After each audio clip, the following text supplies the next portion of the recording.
دنیاوی زندگی میں جو اللہ کا تقوی اختیار کر لے گیا،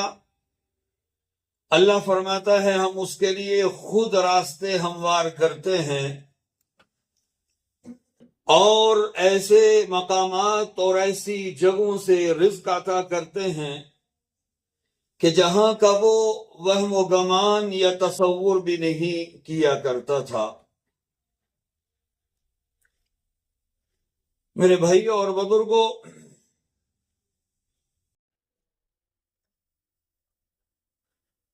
اس وقت ہم اپنی سوسائٹی، اپنے سماج یا دیگر جو ہمارے ممالک ہیں جہاں انسانیت بس رہی ہے، وہاں کے اگر حالات دیکھیں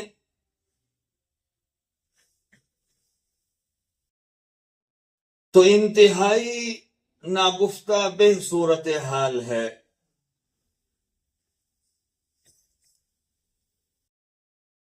رب ذوالجلال نے یہ کائنات اور اس میں موجود جتنی بھی نعمتیں ہیں ان کا ذکر قرآن کریم میں اس اسلوب میں کیا ہے کہ هو الذی خلق لکم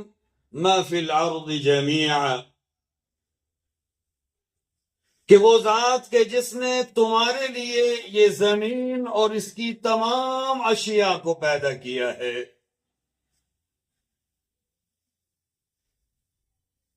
اور ہمیں کیا ذمہ داری سونپی ہے؟ وَمَا خَلَقْتُ الْجِنَّ وَالْإِنسَ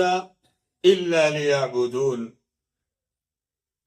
کہ ہم رب کی ان عظیم نعمتوں کو استعمال کر کے اللہ رب العزت کی اس دنیا میں پھیلی ہوئی جتنی بھی نعمتیں ہیں ان سے استفادہ کر کے ہم اپنے رب کی عبودیت کا حق ادا کریں۔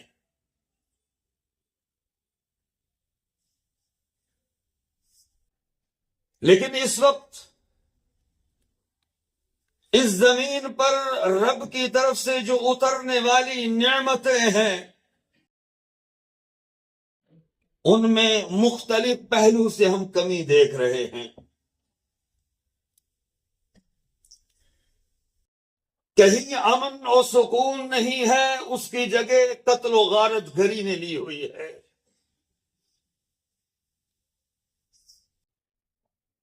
کہیں اللہ رب العزت کی عظیم نعمت بارش کے جس سے یہ دنیا، یہ زمین، اس کو زندگی ملتی ہے اور اس کی بے بہا نعمتیں ہمارے لیے تیار ہوتی ہیں، اور دیگر جو اللہ رب العزت کی جو زندہ مخلوق ہے علاقے کے علاقے قحط سالی کا شکار ہیں۔ ہم خود جائزہ لیں، ہم نے اپنا بچپن ان پہاڑوں میں گزارا ہے، ہم اپنی جوانی بھی ان پہاڑوں میں ہم نے بسر کی ہے، کہ اس موسم میں یہاں اللہ رب العزت کی نعمتیں کس انداز میں ہوا کرتی تھیں۔ یہ بلند و بالا پہاڑیاں برف کی چادر میں لپٹی ہوتی تھیں، جن سے پورے سال ہم تک یہ اللہ کی نعمت جو پانی کی شکل میں ہے ہمیں مہیا ہوا کرتی تھی۔ پورا موسم گزر جا رہا ہے، انسان بھی ترس رہے ہیں اور حیوان بھی ترس رہے ہیں، دعائیں بھی کسی حد تک کی جا رہی ہیں، لیکن رب کی نعمت نازل نہیں ہو رہی۔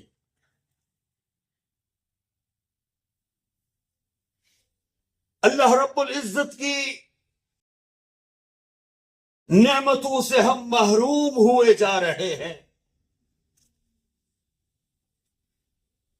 اور اس سے بڑھ کر ایک اور افسوس کا پہلو یہ ہے میرے بھائیوں، میرے بزرگوں اور میرے نوجوانوں، کہ ہم اس احساس کے فقدان کا بھی شکار ہو چکے ہیں کہ یہ کیوں ہو رہا ہے۔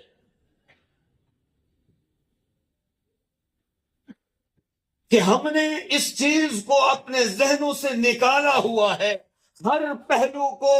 مادی اعتبار سے ہم اس کے مسائل یا اس کا حل تلاش کرتے ہیں۔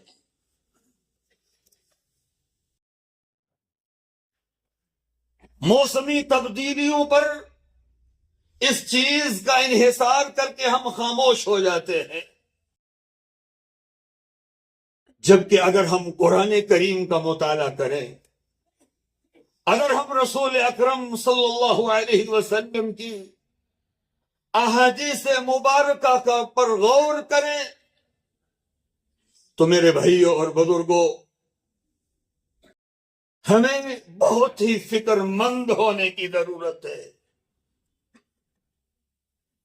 اللہ رب العزت نے قرآن کریم میں متعدد مقامات پر،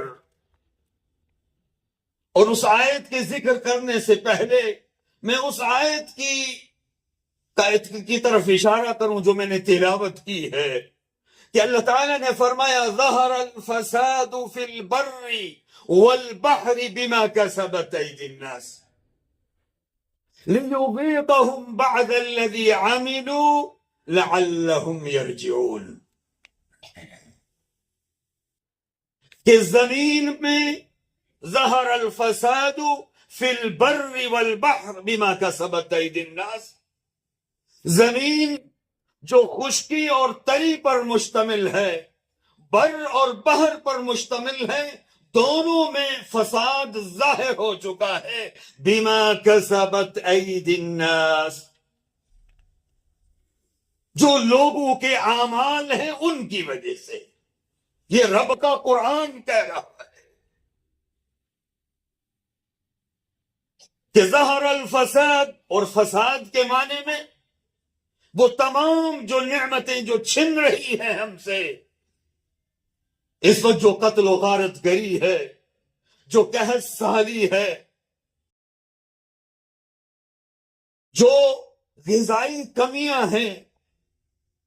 معیشت جس انداز سے بڑھ رہی ہے، یہ تمام کی تمام جو نعمتیں ہم سے چھنی جا رہی ہیں، یہ ساری کی ساری اس فساد میں آتی ہیں۔ ظہر الفساد فی البر والبحر بما کسبت ایدی الناس۔ اب ان نعمتوں کو چھینا کیوں جا رہا ہے؟ میرے اللہ نے قرآن میں اس کی بھی وجہ بتائی ہے، لیذیقہم بعد الذی عملوا اور لعلہم یرجعون، کہ انہیں احساس ہو، یہ چکھیں انجام ان کی بدعمالیوں کا، ان گناہوں کا مزہ چکھیں جو وہ کیے جا رہے ہیں۔ لیذیقہم بعد الذی عملوا، کچھ گناہوں، جتنے گناہ ہو رہے ہیں، جتنے رب کی نافرمانیاں ہو رہی ہیں، جتنی اس زمین پر رب کے خلاف جو سرکشیاں ہو رہی ہیں، اگر اللہ ان پر پکڑنا لگ جائے تو کچھ بھی نہ بچے۔ وَمَا أَصَابَكُم مِّن مُّصِيبَةٍ فَبِمَا كَسَبَتْ أَيْدِيكُمْ وَيَعْفُو عَن كَثِيرٍ، کہ جو تمہیں مصیبت یا جو تمہیں پریشانی لاحق ہو رہی ہے، یہ تمہارے ہاتھوں کی کمائی ہے، اور ساتھ میں فرمایا وَيَعْفُو عَن كَثِيرٍ، جبکہ وہ بہت زیادہ تمہاری بدعمالیوں سے نظر انداز کرنے والی ذات ہے۔ سارے اعمال پر رب کی گرفت نہیں ہو رہی، کیونکہ اس گرفت کا دن مقرر ہے، وہ آخرت کا دن ہے۔ لیکن اس موقع پر اللہ رب العزت بعض بدعمالیوں کا مزہ چکھاتا ہے، اور کیوں؟ لعلہم یرجعون، شاید کہ یہ واپس پلٹ آئیں، انہیں احساس ہو جائے، رب کی طرف رجوع کر لے، توبہ اور استغفار کر لیں، اللہ سے اپنی بدعمالیوں کی پر رب سے مغفرت اور بخشش طلب کر لیں۔ اس لیے اللہ رب العزت ہمیں کہیں زلزلوں کی شکل میں، کہیں قحط سالیوں کی شکل میں، کہیں قتل و غارت کی شکل میں، کہیں کسی اور مصیبت اور فتنے میں مبتلا کرتا ہے تاکہ ہم توبہ کر لیں، لعلہم یرجعون۔ اور بارش، یہ جو عظیم نعمت ہے، اس کا ذکر اللہ رب العزت نے جو حالات اس وقت ہمارے بنے ہیں موسمی تبدیلیوں کے، بنیادی طور پر اس پہ بھی ہمیں غور کرنے کی ضرورت ہے، جبکہ یہ اللہ رب العزت کا نظام، جو کائناتی نظام انتہائی طے شدہ اصولوں کے مطابق اللہ رب العزت چلا رہا ہے، اور اس کا ذکر بارش کے پہلو سے اللہ رب العزت نے سورہ روم میں اس کی تفصیل بیان فرمائی ہے۔ اللہ فرماتا ہے اللہ الذی یرسل الریاح فتثیر سحابا، کہ اللہ وہ ذات ہے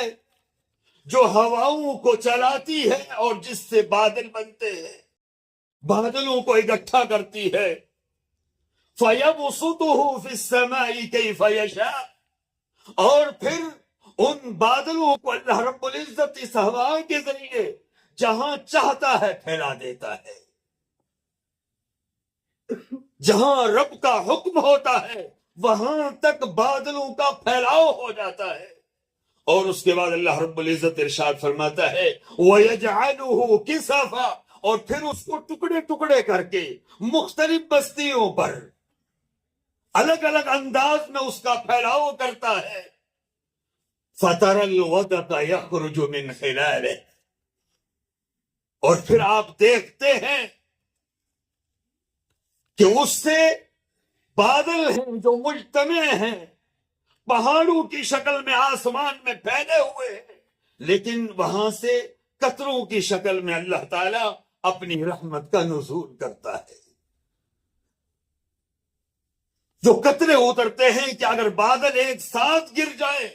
تو وہ علاقہ، وہ بستی تہس نہس کا شکار ہو جائے۔ یہاں اللہ رب العزت ارشاد فرماتا ہے کہ فَتَرَى الْوَدْقَ يَخْرُجُ مِنْ خِلَالِهِ، کہ قطروں کی شکل میں اللہ تعالیٰ اس بارش کو نازل فرماتا ہے، فَإِذَا أَصَابَ بِهِ مَن يَشَاءُ مِنْ عِبَادِهِ إِذَا هُمْ يَسْتَبْشِرُونَ، اور جب اس علاقے میں، اس بستی میں بارش ہوتی ہے تو وہاں کے لوگ خوش و خرم ہو جاتے ہیں، ایک دوسرے سے اس خوشی کا ذکر کرتے ہیں کہ اللہ کی رحمت برستی ہے، اللہ تعالیٰ کی نعمت کا نزول ہوا ہے۔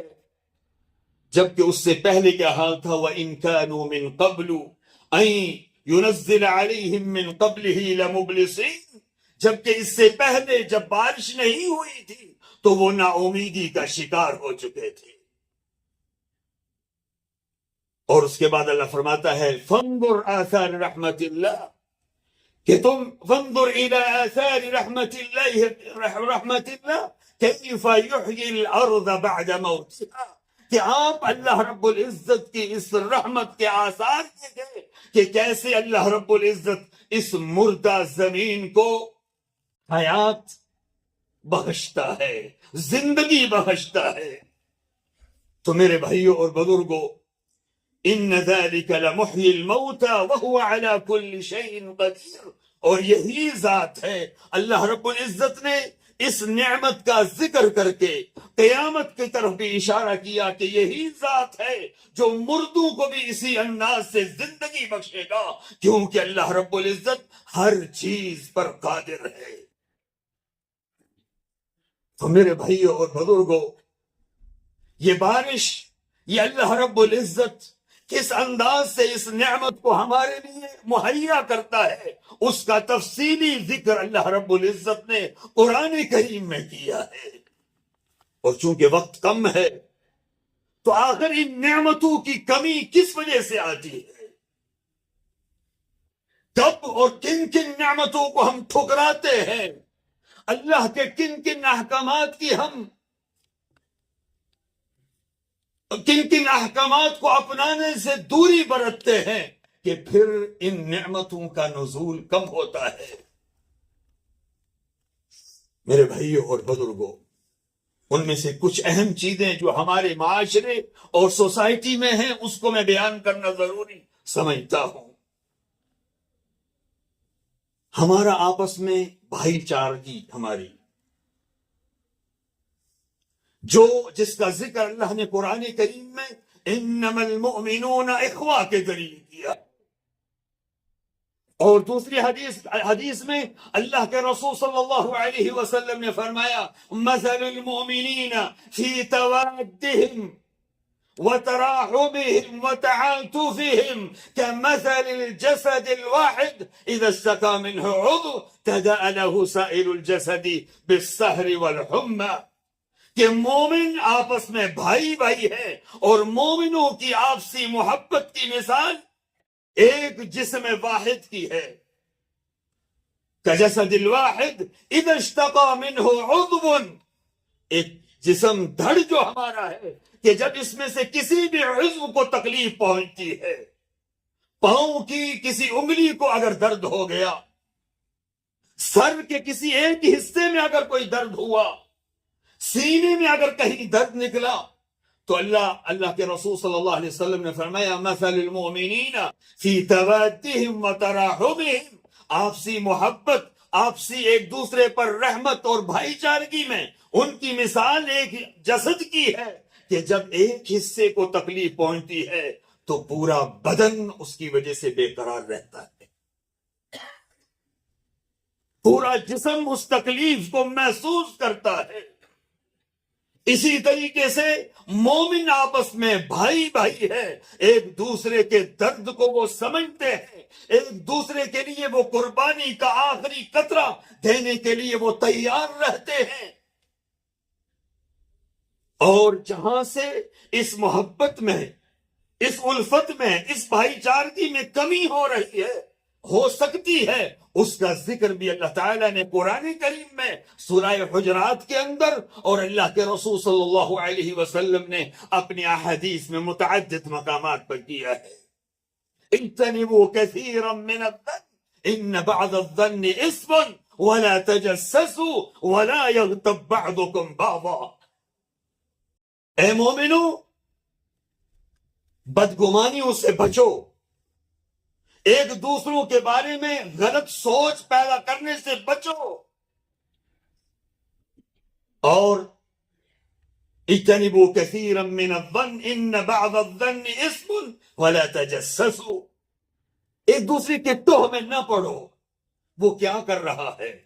کیوں وہاں اس سے مل رہا ہے، کیوں اس نے یہ قدم اٹھایا، ان معاملات میں اس کو اپنے ہاتھ پر چھوڑ دو۔ وَلَا يَغْتَبْ بَعْضُكُمْ بَعْضًا، اور ایک دوسرے کی غیبت نہ کرو۔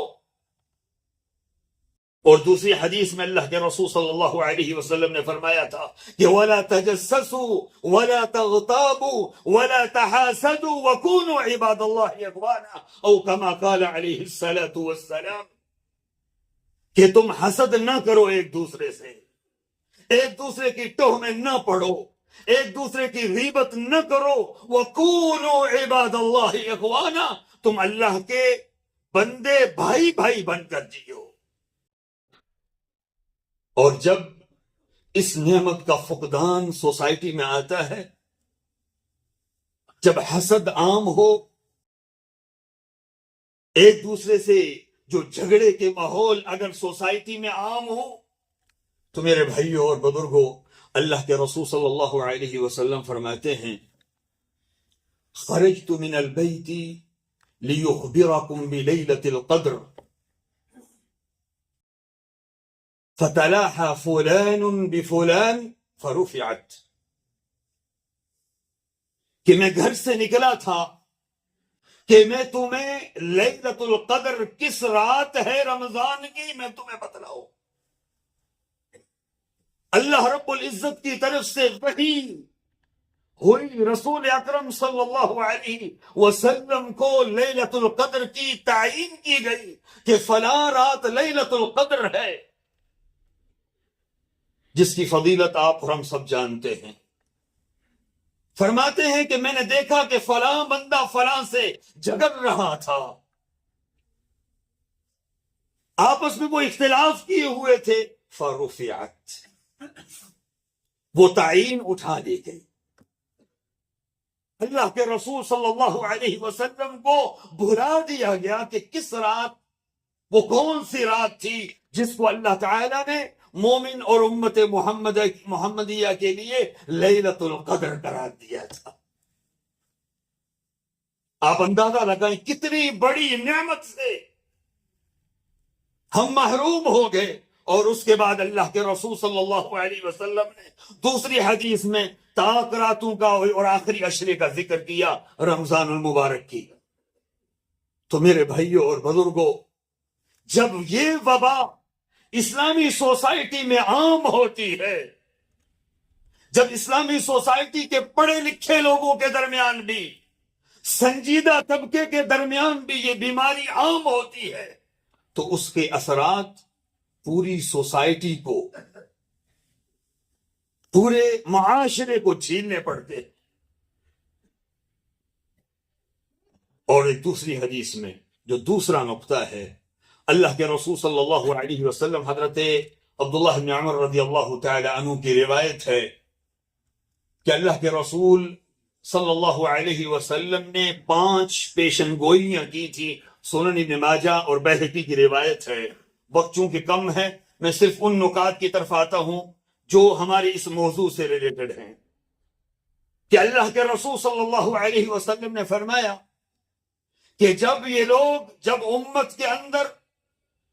ناپ تول میں، ترازو میں کمی ہوگی، لم ينقص المكيال والميزان الا اخذوا بالسنين وشدة المؤونة وجور السلطان عليهم، کہ جب سوسائٹی میں ناپ تول میں کمی ہونے لگ جائے، اور یہاں اس سے ایک اور جو مفہوم شارحین نے لیا ہے کہ جب لوگ اپنی ذمہ داریوں کی ادائیگی میں کوتاہی کرنے لگ جائیں، کیونکہ ان الفاظ کا عمومی مفہوم یہی ہے، تو ایسی صورت میں اللہ کے رسول صلی اللہ علیہ وسلم نے 3 چیزوں کا ذکر کیا ہے۔ اخذوا بالسنین، اس معاشرے میں قحط سالی عام ہوگی، وشدت المعونہ، اور معیشت کے اندر تنگی ہوگی، وجور السلطان علیہم، اور بادشاہت یا حکومت وقت جو ہے اس کی سختیاں اس سوسائٹی کو جھیلنے پڑے گی۔ تو میرے بھائیوں اور بزرگوں، امانت کی ادائیگی میں ہمارا مسلم سماج کہاں کھڑا ہے؟ جو ملازمت پیشہ لوگ ہیں، جو تجارت کرنے والے ہیں، جو مزدوری کرنے والے ہیں، یا جو بھی زندگی کے جو جتنا شعبہ جات ہیں، ان میں ہر کوئی اپنے طور پر محاسبہ کرے کہ ہم اس پہلو سے امانت کی ادائیگی میں کہاں کھڑے ہیں۔ تو میرے بھائیوں اور بزرگوں، اگر جو ملازمت پیشہ ہیں، اللہ نے اتنی عظیم نعمت سے انہیں نوازا کہ گھر کے خرچ اخراجات سے انہیں آزاد کر دیا کہ وہ کچھ وقت دیں اور خود بھی باعزت کھائیں، اور اپنے اولاد کو بھی اچھا اور پاکیزہ اور حلال روزی دیں، اگر وہ اس میں ہل چلانے لگ جائیں، اگر اپنی ملازمت کی ادائیگی میں اگر ان کے ہاں خیانت ہونے لگ جائے، لیکن انہیں پتہ نہیں کہ وہ علیم بذات الصدور کے سامنے کھڑے ہیں، اور اللہ رب العزت انہیں دیکھ رہا ہے. وہ سمیع ذات ہے اور وہ بصیر ذات ہے. اسی طریقے سے جو تجارت سے جڑے ہوئے ہیں انہوں نے اپنے مال کو حرام سے کس قدر بچایا ہوا ہے, اس میں سود کتنا داخل ہو چکا ہے, جس کے بارے میں اللہ نے قرآن میں فرمایا تھا فَأَذَنُوا بِحَرْبٍ مِّنَ اللَّهِ وَرَسُولِهِ, کہ اللہ اور اس کے رسول سے جنگ کے لیے تیار ہو جاؤ اگر تم اپنے مال کو سود میں تم نے لگا رکھا ہے. اور اسی طریقے سے جو کام کرنے والے لوگ ہیں, مزدور طبقہ ہے, وہ بھی اپنی اس کام کو کرنے میں کیا امانت داری کا ثبوت دے رہے ہیں؟ تو میرے بھائیوں اور بزرگوں, اللہ کے رسول صلی اللہ علیہ وسلم نے اس پہلو سے جو کمی کرنے والے لوگ ہیں ان کے لیے 3 جو پیشن گوئیاں کی ہے کہ بارشوں کا نزول کم ہوگا, اخذوا بالسنین, قحط سالی عام رہے گی. کب سے ہم تڑپ رہے ہیں بارشوں کے لیے, اور کب تک ہم ایک دوسرے کو ملزم اور مجرم ٹھہراتے رہیں گے؟ کب تک ہم اس بات پر کب ہم آمادہ ہوں گے کہ میں اپنا محاسبہ میں خود کروں کہ میرے اندر کیا کمیاں, میرے اندر کیا کوتاہیاں ہیں؟ اللہ رب العزت کہیں میری وجہ سے اللہ نے ان رحمتوں کو دوسروں سے تو نہیں روکا ہوا ہے, میری وجہ سے دوسروں پر تو کوئی سختی تو نہیں آ رہی اللہ کی طرف سے. میرے بھائیوں اور بزرگوں, اگر ہم مومن ہیں, اگر ہم کلمہ گو ہیں, دینی طور پر اشہد اللہ الہ الا اللہ واشہد ان محمد الرسول اللہ کے اقرار کرنے والے ہیں, تو آئیں ہم اپنا محاسبہ کریں. اور یہ اصلاح انفرادی سطح سے شروع ہوگی. یہ ہماری تقریر کرنے یا تقریر سننے یا اس سے معاملہ نہیں ہوگا جب تک کہ ہم خود اپنے گھر سے اس کی اصلاح نہ کریں, اپنے نفس سے اس کی اصلاح نہ کریں. اور دوسرا جو دوسری چیز اللہ کے رسول صلی اللہ علیہ وسلم نے بیان فرمائی تھی کہ لم يمنعوا زکاة اموالهم الا منعوا من القطر ولولا البہائم لم يمطروا. اللہ کے رسول صلی اللہ علیہ وسلم نے فرمایا کہ جب مسلمان مال کا جو صدقہ ہے, مال کی زکوٰۃ ادا کرنے میں جب کمی کرنے لگ جائیں گے تو بارش روک دی جائے گی. منعوا من القطر, بارش کے جو قطرات ہیں, اللہ کی جو یہ عظیم نعمت ہے, اس سے وہ لوگ محروم کر دیے جائیں گے. اب آپ خود اندازہ لگائیں کہ یہ وہ بیماریاں ہیں یا یہ وہ گناہ ہیں جس کے اثرات متعدی ہوتے ہیں. مالدار لوگ, نصاب والے لوگ, ظاہر بات ہے سوسائٹی میں کچھ ہوتے ہیں, سارے نہیں, کتنے غریب ہیں, کتنے بے کس و بے بس ہیں, مجبور ہیں, لاچار ہیں, لیکن ان کے گناہ کرنے کی وجہ سے, ان کی کوتاہیوں کی وجہ سے پورا معاشرہ اور پوری سوسائٹی اللہ کی پکڑ میں ہے. اور اللہ کے رسول صلی اللہ علیہ وسلم نے فرمایا کہ لولا البہائم لم یمطروا, اگر یہ اللہ کے جو دیگر مخلوقات ہیں, جانور ہیں, مال مویشی ہیں, اگر یہ نہ ہوتے تو بارش قطعاً نہ ہوتی. تو گویا کہ جو رب کی رحمتوں کا نزول جو ہم پر ہو رہا ہے وہ ان بہائم کی وجہ سے, ان مال مویشیوں کی وجہ سے ہو رہا ہے, جس سے ہم بھی استفادہ کر رہے ہیں. تو میرے بھائیوں اور بزرگوں, یہ وہ پہلو ہیں جن کی نشاندہی اللہ کے رسول صلی اللہ علیہ وسلم نے خاص طور پر قحط سالی سے متعلق دی ہے. اور کچھ وہ گناہ ہیں کہ جن کا ذکر اللہ رب العزت نے قرآن کریم میں دنیا میں بھی عذاب کے تعین ذکر کیا ہے. چنانچہ سورہ نور کے اندر اللہ ارشاد فرماتا ہے کہ ان الذین یحبون ان تشیع الفاحشۃ فی الذین آمنوا لهم عذاب علیم فی الدنیا والآخرہ. کہ وہ لوگ جو سوسائٹی کے اندر فحاشی کو پھیلتے ہوئے دیکھنا پسند کرتے ہیں، بے پردگی، بہرا روی، زناکاری، بدکاری، اغدامات، ان بیماریوں کو اگر معاشرے میں، سوسائٹی میں دیکھتے ہوئے، پھیلتے ہوئے دیکھنا پسند کرتے ہیں، لہم عذاب علیم فی الدنیا والآخرہ،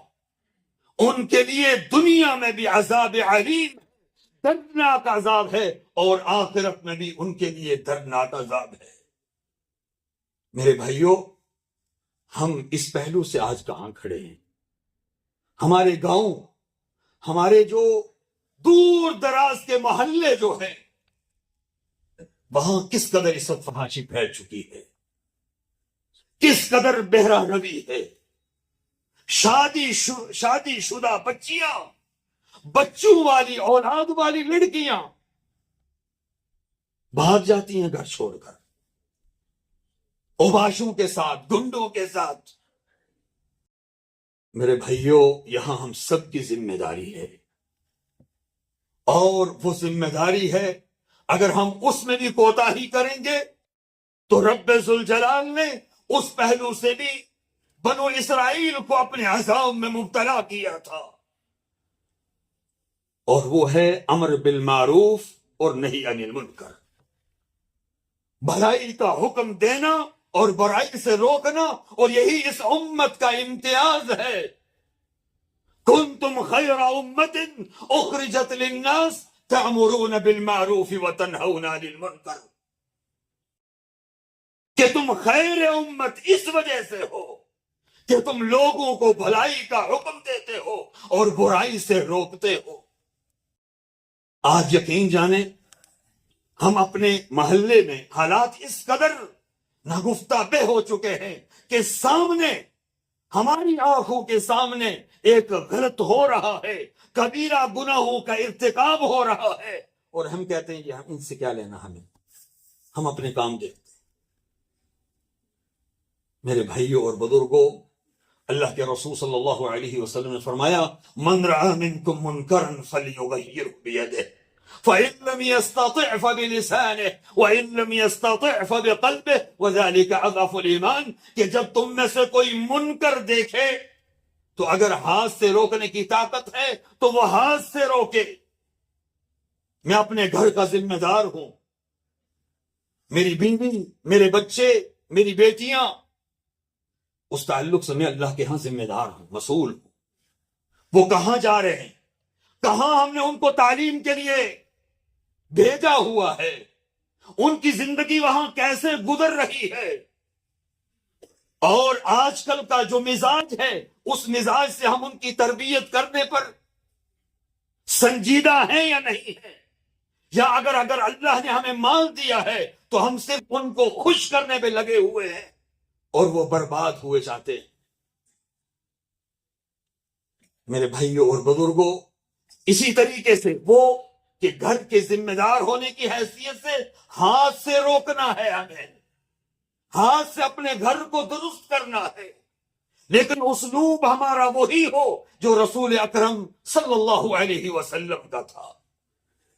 جہاں حکمت ہے تو حکمت سے بات کرنی ہے، جہاں پیار کا تقاضا ہے تو محبت اور پیار سے اس غلطی کی اصلاح کرنی ہے، جہاں سختی کا مرحلہ آتا ہے تو وہاں سختی بھی اختیار کرنی ہے.